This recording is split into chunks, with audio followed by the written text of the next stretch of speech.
Guys, mga idol, ito po tayo. Mga ulan na araw. Ngayon, gagawa tayo ng kanong gabi. Gagata tayo. Ihalo natin. Siyempre, unahin natin luya. Siyempre, wala tayong sibuyas. Bawang na lang. O, bawang. Siyempre, mayroon naman yung sili. Napakarami.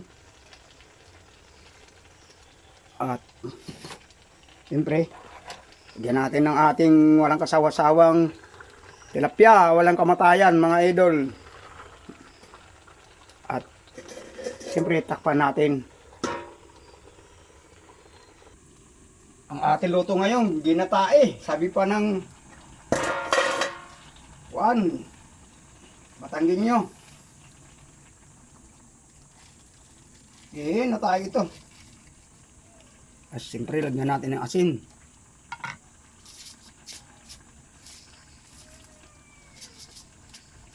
Hindi lang kasi mahirap na. Baka magdusa ang kidney. Ang aking kanin ito, isang katerba, bahaw. Ito na mga idol, luto na ito sigurado. Ang kulang na lang dito, comment at share na lang ang kulang dito. Tara mga idol, kain na po tayo. Ang kulang share at comment. Hello mga idol, ito na po ang tanghalian natin sa sa araw na ito ay maulan na araw. Ito po yung ating dessert, yung sobrang kahapon nga lang ka. Hindi naman ako napamahagi kasi hindi kagandahan. Kaya pinagkuha ko na lang yung buto na lang. Pero ganun pa man, pinagtsagaan ko kasi laman tiyan din yan. At inaanyayahan ko po kayo sa tanghali na ito, Luzon, Visayas, Mindanao. At lalo na yung ating mga OFW kung saan po kayo naroroon ngayon sa araw na oras na ito. Sana sabayan nyo ako kung hindi pa kayo nanananghalian o nangahapunan. Unahin muna natin mga idol yung hita. Ito.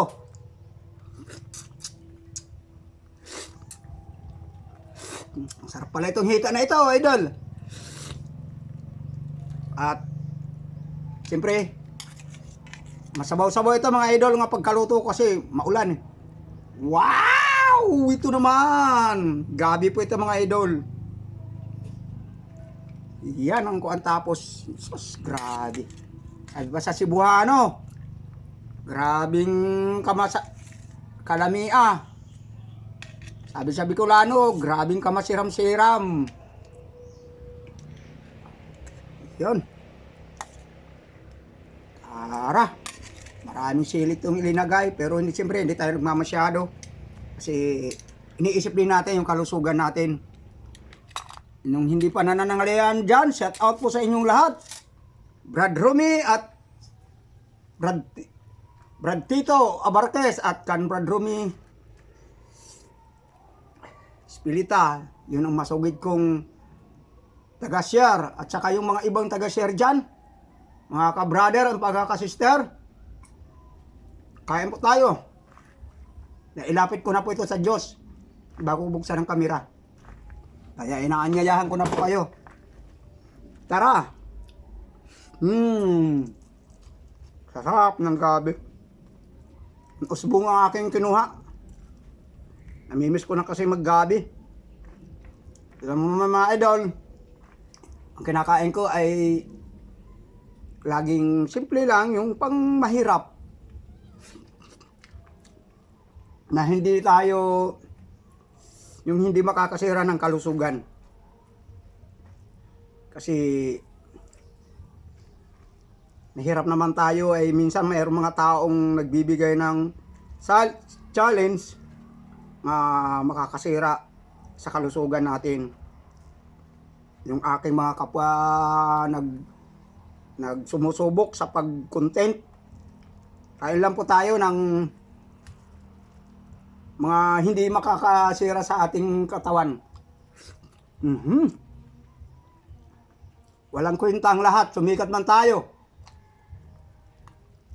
Magaganong ka naman, mag-ikigbak. Kaya minsan iwasan nyo yung mga mga ating mga binsa follower o kapwa content creator, wag tayo papatol sa kanilang mga mapagpanghikayat, pero ikasasama natin. Kaya nga pala, nakikiramay po ako doon sa content creator nga pinatulan niya yung kanyang follower nga bigyan siya ng 20K. Tapos hindi naman niya pinakinabangan at hindi po, kahit nung namatay siya, hindi pa rin siya nakinabang ang kanyang pamilya.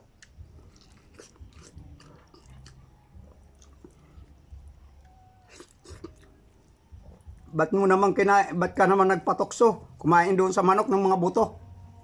Kahit nga yung aso, pag pinakain ng mga buto ng manok namamatay. Kaya mga idol, minsan yung mga kapwa ko baguhan dyan, mayroon tayo kung ating trabaho mga pamukbang pagkain, pag tayong papatol basta-basta doon, pag-isipan natin ng 10 beses. Kasi magiging kawawa. Lalo na yon yung pamilya niya. Kung pamilyado siya, kawawa naman.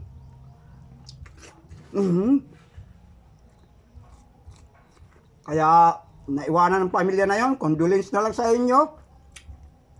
Siyempre, ginawa naman din yun para sa ikakaganda ng inyong pamumuhay, lalo na sa mga anak nyo. Mga anak niya pala. Kaya, ito lang, kumain tayo ng maayos. Kahit marami.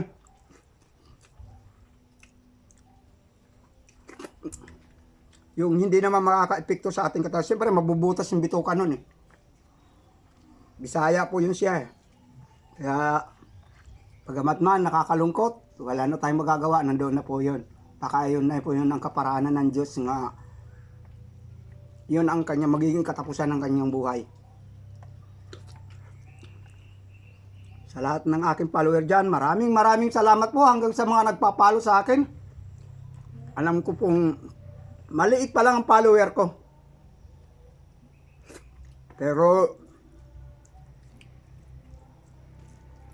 okay lang po yun dahil ang nais ko lang naman ay magpasaya sa inyo kahit kung hindi man ako ay pagkakalobang paninita nga mamonetize, okay lang po yon. Ang importante dyan, nakapagpasaya ako sa inyo.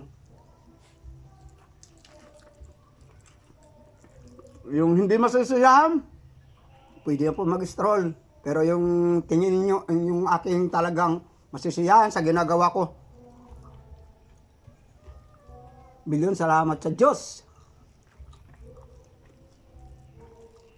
Ingatan po kayo lagi hanggang sa makakapanood nito.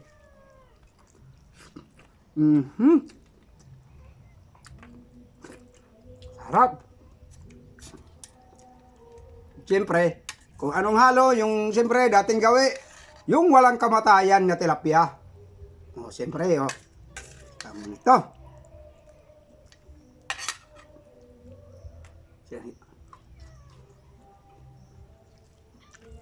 Kahit ngayon sila mga idol, huwag kayong masyadong kakakain niyan. Ang sobra-sobra. Baka masira yung kuan. Kasi nung araw kumakain ako ng marami yan. Ngayon hindi na ako kuan kasi ma-update sa sikmura. Kumakain pa rin ako pero hindi masyado na.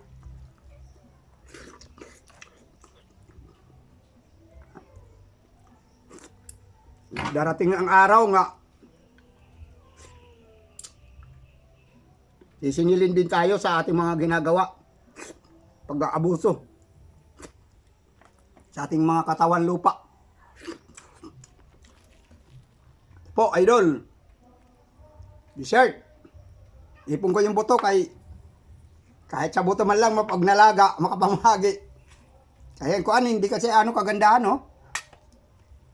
pero matamis. Sa mga nag-comment sa akin at hindi ko nabigyan, pasensya na po kayo kasi nakakaya kasi hindi kagandahan yung langka.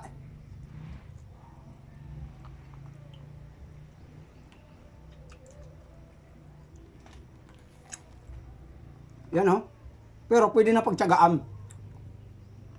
Kaya lang nakakahiya mamigay. Siyempre, hindi naman kaganda ng kalong. Siyempre, iwas pa tayo. Baka mapintasan pa tayo ng bigay. Pero, ako na lang muna mga idol. Magtsatsaga nito. Hayaan mo, baka dumating panahon na magkaroon ng mas magandang kalong ang langka. Sigurado, mababagian ko na kayo. Sige po mga idol, di ko na habain para hindi kayo magsawa sa ating mga ginagawa. Gulay oh. Para sa susunod niya, kita-kita na lang muna tayo ulit. Hindi nyo sana pagsasawaan.